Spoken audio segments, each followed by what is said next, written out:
안녕하십니까, 레필입니다. 12월 27일 두산중공업 보도록 하겠습니다.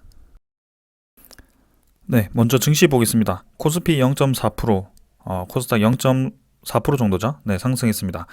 자, 코스피는 하락했고 코스닥은 상승을 했는데요. 좀 상반되는 움직임을 보였습니다. 이제는 네, 배당 기준일, 그러니까 매수를 해야 되는 의무적인 날짜는 좀 지났고요.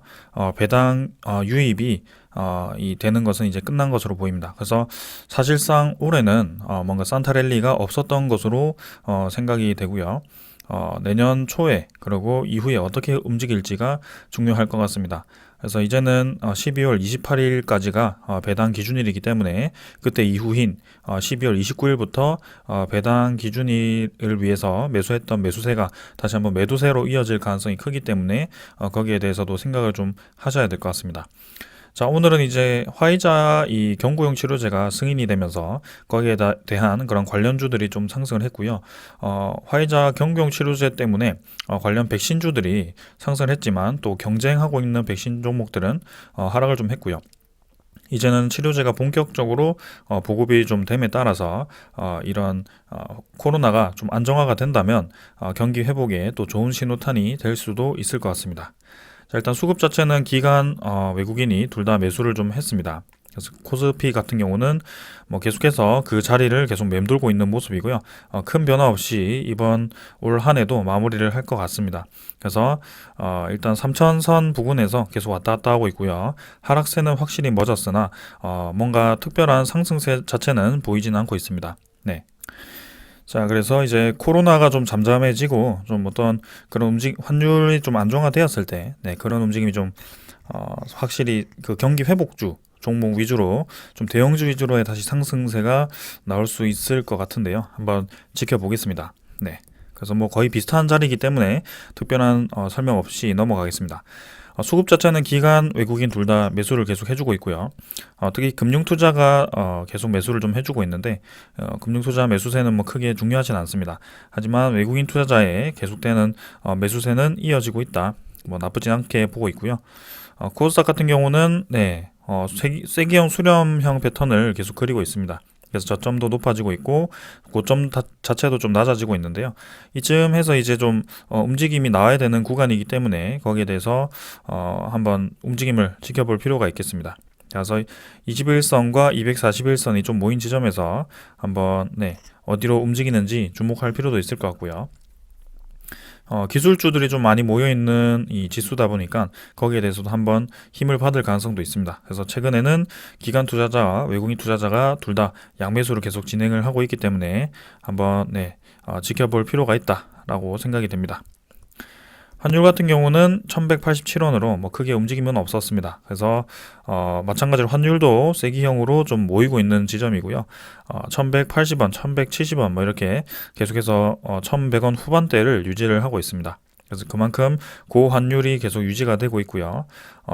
우리나라 증시가 좀 올라가기 위해서는 사실 환율 자체가 조금 네, 낮아지면서 우리나라 원화 가치가 좀 높아짐에 따라서 외국인 매수세가 좀 유입되는 그런 움직임이 좀 나와야 되는데요. 주식 자체가 지금 가치가 좀 떨어지고 있다 보니까 확실히 외국 그 주식으로 좀 외국인이 계속 빠져나갔던 그런 연말이었습니다. 근데 지금 근처에서는 조금 매수세가 들어오고 있긴 한데요. 자, 여기서 환율이 좀 안정화되기를 바라겠습니다. 자, 그 다음에는 지수 선물 보시면은 뭐 큰 움직임은 없습니다. 계속해서 뭐 부합 정도로 진행이 되고 있고요. 채권이죠. 채권 수익률 보게 되면 1.48%로 네, 1.5%에서 이제 왔다 갔다 합니다. 그래서 이제 거의 다시 좀 바닥을 다졌고요. 네, 국채금리도 다시 한번 이 코로나 위기감을 이겨내고 올라가는 날이 분명히 있을 겁니다. 그때 이제 이 국채금리 압박에 이겨서 이기지 못하고 이제 또 인플레이션 우려라든지 그런 아니면 금리 인상에 대한 그런 네, 시그널이 또 나올 겁니다. 하지만 이전과는 좀 다를 수 있어요. 이미 인플레이션에 대한 우려와 금리 인상에 대한 그런 테이퍼링에 대한 얘기는 계속 나왔기 때문에 지속적으로 이 증시가 좀 거기에 대한 버블을 선제적으로 좀 네, 관리를 좀 했습니다. 그래서 갑작스럽게 뭔가 터지는 것이 아니고 차근차근 이제 준비를 해나가고 있기 때문에 생각보다 지금 잘 진행이 되고 있고요. 헝다 뭐 부도 사태도 지금 좀 조용해졌습니다. 그래서 중국 정부 차원에서 좀 이 관리를 하다 보니까 그래도 잘 대응을 하고 있다라고 평가가 됩니다. 자, 그래서 지금은 코로나에 대한 위기감과 위기감을 이겨내는 것, 그리고 경기 회복에 대한 기대감, 그 정도가 반영이 될 가능성이 크네요. 자, 그래서 내년에는 좀 좋은 장이 기대가 되고요. 자, 그래서 하지만 좋은 장이 기대된다라고 해서 쭉 계속해서 올라가기보다는 어느 정도 테이퍼링에 대한 그런 완화, 뭐라고 하죠? 네. 유동성 자금이 좀 회수가 됨에 따라서 적절하게 또 조정을 받고 뭐 그런 식으로 진행이 되지 않을까라고 생각을 합니다. 자, 그래서 오늘 이 정도로 하고요. 종목 보도록 하겠습니다. 두산중공업 보겠습니다. 100원 하락해서 2150원으로 마무리를 했고요. 오늘 뭐 크게 마찬가지로 움직임이 없었습니다. 100원 정도 하락을 했고요. 그래서 이 시간 외과 거래는 50원 정도 상승을 했고 거래량 역시 뭐 크게 움직임 없었습니다. 자, 그래서 뭐 계속해서 이제 신주 배정 기준일 12월 29일이죠. 네. 이 12월 29일까지 단 1거래일 남았습니다. 그래서 12월 28일 이 지나고 나면 11월 29일까지 들고 계셔야지 이제 유상증자를 참여할 수 있는 기회가 생기는 것이고요. 신주인수권은 1월 21일에서 1월 25일에 그렇게 상장이 되게 됩니다. 자, 그래서 12월 30일 권리락 진행이 되고요. 계속해서 말씀을 드립니다. 자, 그래서 12월 28일까지 주가가 평균이 되어서 그때 가격에 맞게 이제 유상증자 가격이 결정이 될 것 같고요. 지금 계속해서 이제 최근에 주가가 좀 떨어지기 시작했습니다. 그래서 12월 28일 기준으로 해서 당일 기산일로 해서 그날 기준가와 그 다음에 그날로부터 일주일간의 평균과 그 다음에 그날로부터 한 달간의 평균 ABC를 구했을 때 그 세 개 중에 가장 낮은 가격을 1차 유상증자 가격으로 결정을 하게 된다라고 얘기를 드렸습니다. 그래서 이렇게 패턴으로 진행이 된다면 만약에 내일도 추가적으로 하락이 나오게 된다면 아무래도 두산중공업에 대한 1차 유상증자 가격은 12월 28일 종가에 대해서 결정이 될 가능성이 크다라고 생각을 합니다.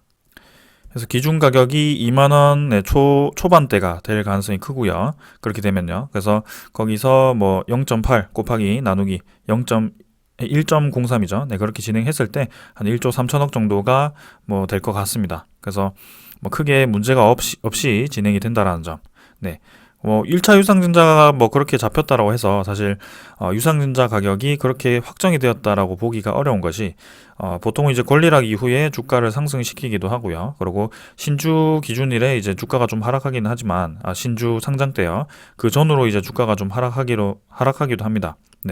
그래서 뭐 2차 유상증자 가격이 1차 유상증자 가격보다 더 낮아질 가능성도 있지만 하지만 유상증자 가격을 구하는 공식을 보게 되면 A랑 이제 B를 비교하게 됩니다. A가 1차 유상증자 가격이고요. B가 이제 2차 유상증자 가격. 그래서 이 두 개 중에 낮은 금액을 선택을 하게 되고 그 다음에 여기서 이제 C가 들어오게 되는데요. 이 C는 청약일 3거래일 전이었나요? 청약일 3거래일 전? 그건 공시를 다시 한번 확인을 해야 되겠지만 청약일 근처에 있는 기준가를 정해가지고 이제 맥스를 정하게 됩니다. 그래서 작년 유상증자 때는 이 C에 의해서 원래는 1차 유상증자 가격이 9,680원 정도였는데요. 이 C에 의해서 9,920원 정도가 책정이 되었던 걸로 제가 기억을 합니다. 그래서 오히려 유상증자 가격이 300원 정도 상승을 하는 그런 움직임이 있었다는 점. 그래서 지금 1차 유상증자 가격이 이렇게 뭐 확정이 된다라고 해서 유상증자 가격이 그렇게 된다라고 보기는 어렵다라는 점 말씀드립니다. 그래서 참고용으로 제가 이제 계산식을 알려드리기도 했고 그런 식으로 이제 어떤 기업의 적정한 가치를 위해서는 어느 정도는 주가를 방어를 해야 된다라는 그런 의의를 알려드리기 위해서 제가 이제 말씀을 좀 드린 겁니다. 그래서 이렇게 상승하는 과정도 나왔고요. 거기에 대해서 이제 유상증자 이제 기준일이 다가왔을 때 이렇게 하락하는 이유에 대해서도 좀 설명을 드렸습니다. 왜냐하면 유상증자 참여를 하지 않기 위해서는 이번 주에 이제 열심히 이제 매도를 했었어야 됩니다. 그래서 이제 29일 전까지 매도를 진행을 하는 게 이제 유상증자 참여를 하지 않는 그런 방법이고요. 하나 더 방법이 있다라고 했죠. 29일 이후에도 이제 주식을 들고 갔을 때 뭐 참여 이 권리가 생기긴 하지만 1월 21일부터 1월 25일까지 상장되는 그 신주인수권을 그냥 시장가로 매도를 하셔도 네, 유상증자 참여가 되지 않습니다. 네, 거기 이제 참고를 하시면 될 것 같고요. 그래서 일단은 주가는 이렇게 형성이 되고 있다. 그래서 내일도 사실은 뭐 크게 올라가지는 않을 것 같아요. 네, 제 생각에는 그렇고요. 뭐 요 정도로 마무리를 하지 않을까라는 생각이고요. 사실 오늘 12월 27일이었고 그 1년 전에 유상증자 당시에 이제 20% 가량이 우리 사주 물량이 보호 예수 물량이 풀리는 날이었습니다. 근데 뭐 특히 딱히 뭔가 많은 양이 나온 것 같지는 않고요.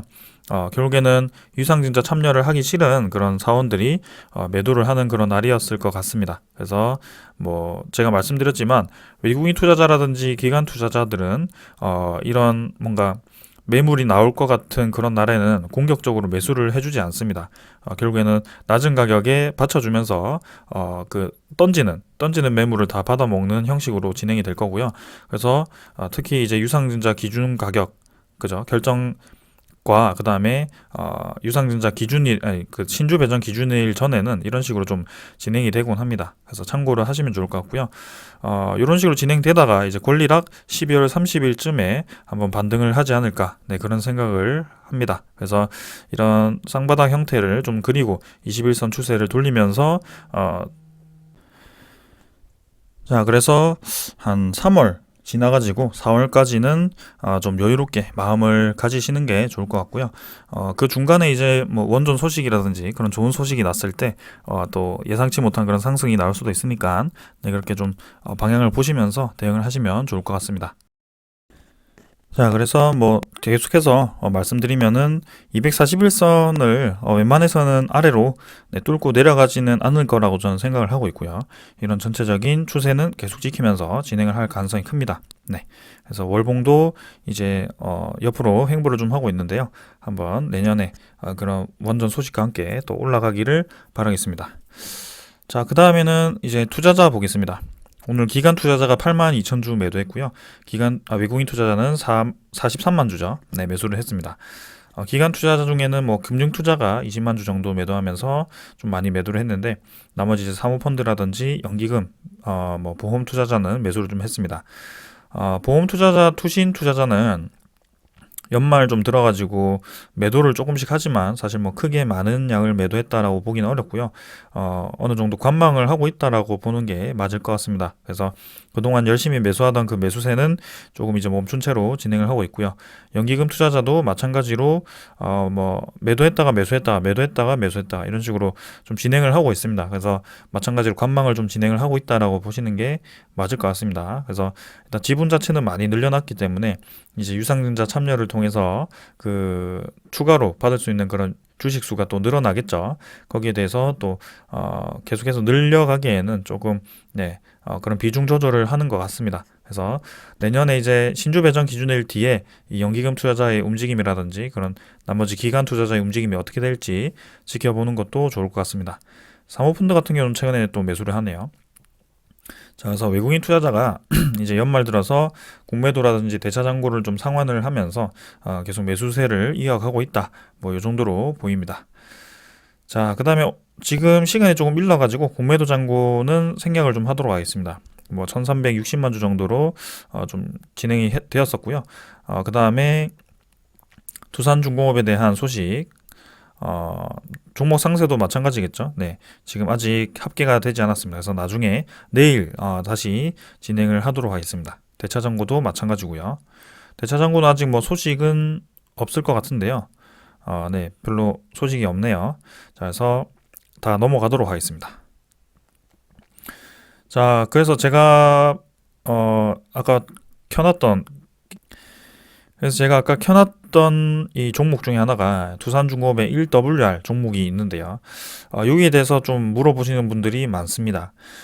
이 종목을 제가 좀 공부를 진행을 하고 있는데 사실 BW 그 신주인수권 부사채에 대해서 제가 투자를 해본 적이 없어가지고 이 내용이 굉장히 좀 난해하더라고요. 네, 그래서 뭐 참고용으로 한 번씩 보긴 했습니다만 일단은 좀 더 공부를 해서 말씀드리도록 하겠습니다. 일단 제가 알고 있는 것은 만기가 되었을 때, 그 만기 전에 이제 투자했던 그 원금과 그다음에 이자율을 상환을 해주는 그런 시스템이고요.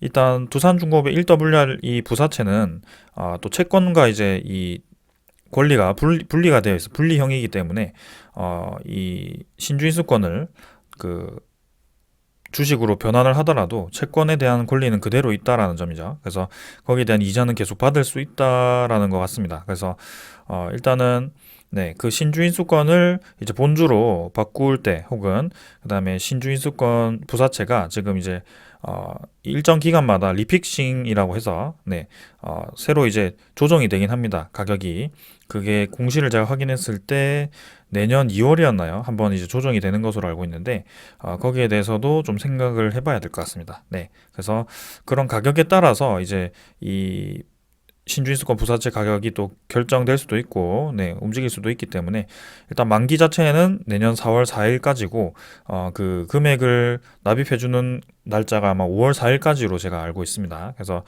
네, 3개월마다 그 이자에 대해서 좀 지급을 하는 것으로 공부를 좀 했는데 일단은 네, 좀 더 알아서 제가 말씀드리도록 하겠습니다. 내용이 좀 쉽지가 않아가지고요. 네. 오늘은 이 정도로 하고 넘어가겠습니다. 일단 따로 얘기를 드리도록 하고요. 자, 그러면 오늘 뭐 크게 네, 말씀드릴 거 없이 바로 이제 소식 몇 개만 얘기 드리고 종료를 하도록 하겠습니다. 오늘은. 자, 일단은 저번에 사용 후 핵연료 재활용 R&D를 이제 결정한다 했죠. 투자를 할지 말지 결정을 했었던 것 같은데 다행히 이제 R&D를 이제 계속 한다라고 결정이 난 것 같습니다. 그래서 내년에 30억을 투입을 해가지고 이렇게 다시 핵연료 재활용을 하는 그런 네, 투자를 진행을 하고요. 기사 내용을 좀 살펴보면은 네, 지난 10년간의 한미 공동 연구 결과 파이로 프로세싱과 그다음에 소듐 냉각 고속로저 SFR 연계 시스템으로 사용 후 핵연료를 50분의 1로 줄일 수 있다는 것을 밝혀냈다라고 하죠. 그래서 사용 후 핵연료를 줄인다라는 것 자체는 핵 폐기물 자체가 줄어든다라는 것을 얘기하고요. 여기에 대해서 굉장히 획기적인 방법입니다. 그래서 지금 우리가 원전에 대해서 계속 위험하다고 얘기를 하는 것 중에 가장 큰 요인 중에 하나가 이 사용 후 핵연료가 이제 핵 폐기물이 되었을 때 그거를 어떻게 처리를 할 것이냐. 네, 그리고 우리나라 내부에서 이 처리를 할 수 있는 지역이 마땅치 않다라는 것이 계속 부각이 좀 되었었죠. 근데 이제 이런 기술이 굉장히 핵심적인 기술이 개발이 계속 되어야 하고, 네, 그렇게 개발을 진행을 한다라고 합니다. 사실 뭐, 네, 큰 돈은 아니죠. 30억 정도면 큰 돈은 아니지만, 그래도 이렇게 원천 기술 확보에 나선다라고 합니다. 그래서 미국과의 공동 연구를 계획해서 국내에서 금지된 실험까지 진행해서 해당 기술을 확보한다는 방침이라고 합니다. 뿐만 아니라 국내에서도 사용 후 핵연료의 전주기 R&D가 가능하도록 미국의 장기 동의 협상을 준비키로 했다라고 합니다. 그래서 결국에는 이 핵연료 재활용에 대해서도 미국과 협력을 진행을 하기로 한 것이고요. 뭐 공식적인 정부 예산안에는 못 담았지만 네, 국회에서 예산안 심의 과정 당시 적정성 검토 진행 추이를 지켜보면서 통과를 전제로 30억 원을 뭐 반영을 해놨다라고 합니다. 그래서 일단은 R&D 자체는 진행이 될 수 있도록 네, 이렇게 얘기를 해놨네요. 그래서 좋은 소식이라고 볼 수 있겠습니다. 이 사용 후 핵연료 재활용이 개발이 된다면 굉장히 이 원전에 대한 인식과 그다음에 원전이 정말 이제 친환경으로 전 세계적으로 친환경으로 인식될 수 있을 그런 획기적인 기술이 될 거라고 생각을 합니다. 자, 그다음에는 이번에 이제 EU 텍소노미가 저번에 이제 결론이 나지 않았었습니다. 그래서 이번 주에 이제 1차적인 그런 윤곽이 나온다라고 했었죠. 그래서 네, 여기 내용을 좀 보게 되면은 EU가 이제 3년 전부터 이 EU 텍소노미를 추진을 해왔고 내년 초부터 이제 시행이 된다고 합니다. 원래 이 12월 22일이었죠. 네, 그때 결과가 좀 나온다라고 했었는데 뭔가 이 첨예하게 이 프랑스를 주축으로 친원전과 그다음에 독일 주축으로 이 탈원전 이 의견이 대립을 함에 따라서 네, 좀 쉽게 결론이 안 나는 것 같습니다. 하지만 지금 상황은 일단 러시아 쪽에서 굉장히 이제 천연가스 배관을 또 마감으로써 그 에너지를 또 무기화하는 그런 모습이 나왔고요. 이 유럽 각국에서도 다시 한번 이 에너지에 대한 이 안보를 생각할 수밖에 없는 그런 계기가 되었을 거라고 생각합니다. 그래서 지금 원전이 진짜 친환경인지 아닌지 이것이 중요한 것이 아니고 지금 EU 텍소노미, EU 그린 텍소노미의 핵심은 그 그린 펀드죠. 네. 그 1333조에 달하는 돈이 이제 원전으로 들어올 것인지 안 올 것인지가 중요하게 됩니다. 그래서 그 1333조를 사실 풍력과 태양광 에너지로 순전히 쓰기에는 너무나도 많다라고 저는 생각을 하고 있고요. 네. 지금 아무래도 기후의 영향이 많이 받는 그런 에너지원이 불안정하다라는 것은 이미 이제 입증이 많이 되었습니다. 독일도 그렇고 영국도 그렇고요. 지금 풍력 에너지가 이 달마다 생산할 수 있는 전력이 너무나도 차이가 나다 보니까 안전하지 않은 전력이다라는 것이 다들 입증이 되었고요. 거기에 대해서 원전에 대해서 다시 한번 턴 어라운드를 하고 원전에 대한 한계와 그 다음에 신규 그죠? 그런 핵 폐기물을 제거할 수 있는 기술을 개발을 하는 것이 맞다라고 이제 판단을 하는 것이죠. 그래서 차세대 원전인 SMR까지도 이제 개발을 하면서 그렇게 진행을 하는 것입니다. 그래서 여기 뭐 그런 내용들이 다 들어가 있는 것 같고요. 그래서 요 기사에는 지금 시기가 나와 있지 않는데 제 기억으로는 12월 30일이었죠. 네, 12월 30일에 1차적인 이제 윤곽을 드러내고 1월 중순쯤 해가지고 그 그린 텍소노미에 대해서 이 원전을 친환경 에너지로 할지 안 할지를 결정을 한다라고 얘기를 들었던 것 같습니다. 그래서 이번 주니까 한 금요일 정도죠. 네, 금요일 혹은 뭐 다음 주 월요일 정도가 이제 서서 이제 윤곽이 드러나지 않을까라는 생각입니다. 자, 그래서 그 그린 펀드가 원전으로 들어오게 된다면 당연히 이 원전 시장이 불붙듯이 커질 예정인데 어떻게 될지 지켜보겠습니다. 자, 그 다음에는 이제 한수원에 대한 그 신고리 6호기 원자로 설치가 이제 되었다고 하죠. 그래서 기념 행사를 개최를 했는데요. 자, 신고리 6호기가 지금 건설이 되고 있어요. 그래서 종합 공정률은 73.37%고요. 11월 말 기준입니다. 그래서 원자로 설치 이후에 건설 시공 및 시운전을 거쳐서 5호기가 2024년 3월에, 6호기가 2025년 3월에 준공 목표를 하고 있다. 근데 이게 이제 의미하는 바는 이제 신고리 6호기는 UAE에 수출한 원전과 같은 APR 1400으로 미국 원자력 규제위원회와 유럽 사업자 요건 인증을 동시에 취득한 유일한 노형이라고 하죠.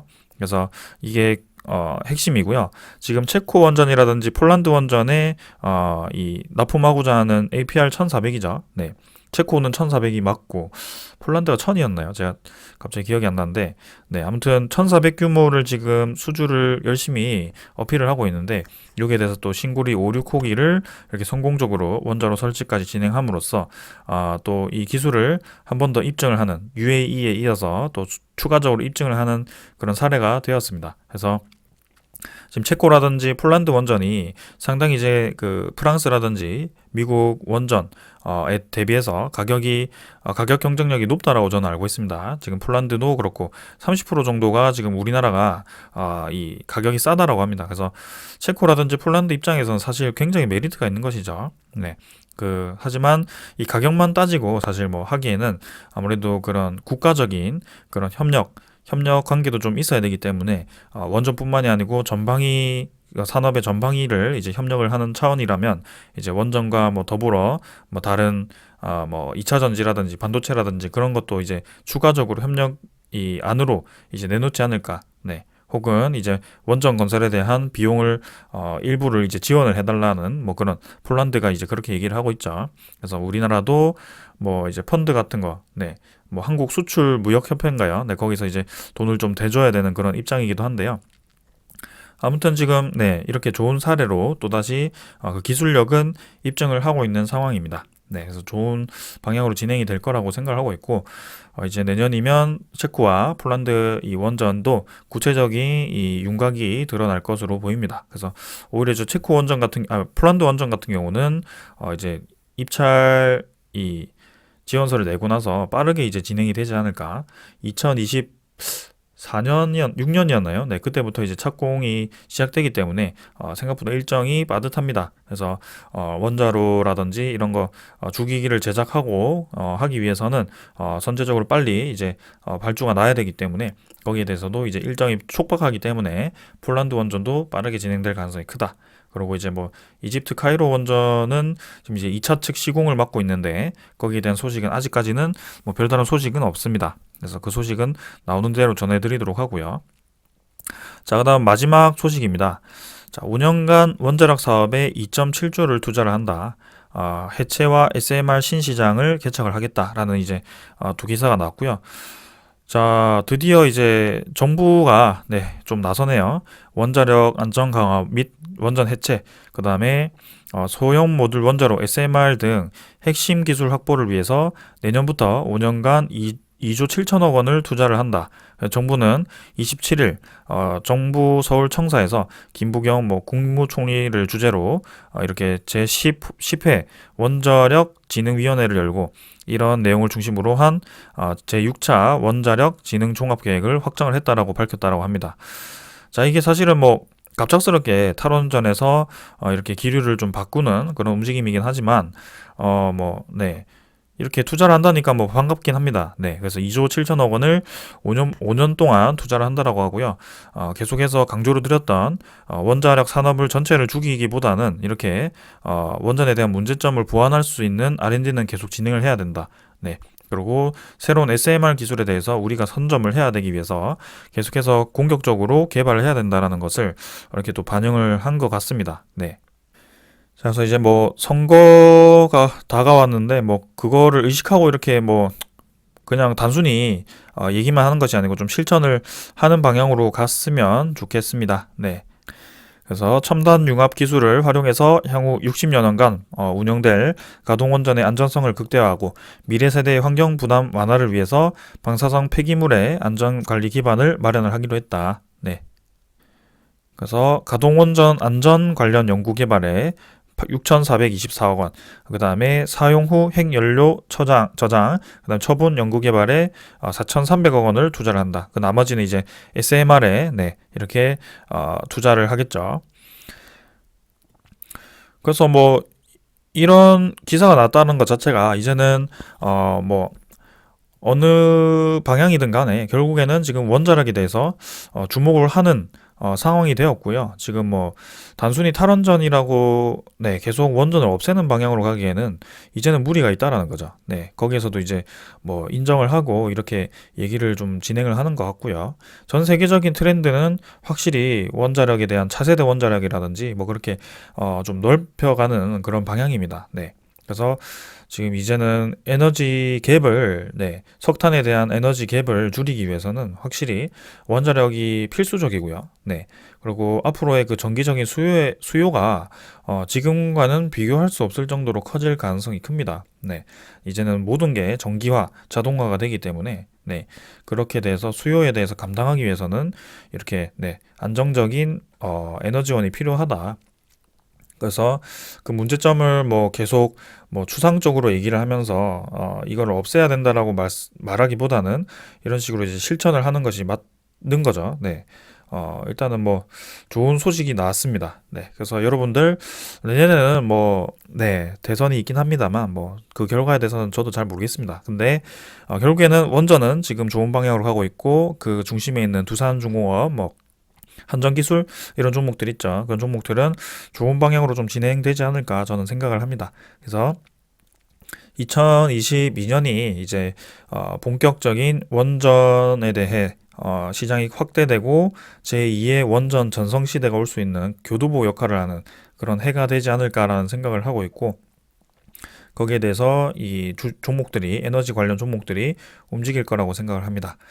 자, 이제 내일 마지막 유상증자 가격 결정되고 29일에 신주 배정 기준일 지나고 이제 권리락만 앞두고 있습니다. 그래서 올해는 이제 3일 정도만 앞두고 있고요. 3일 정도 잘 마무리해서 1월 새로운 해에 또 이제 힘차게 시작을 했으면 합니다. 자, 오늘 여기까지 하고 마무리하겠습니다. 감사합니다.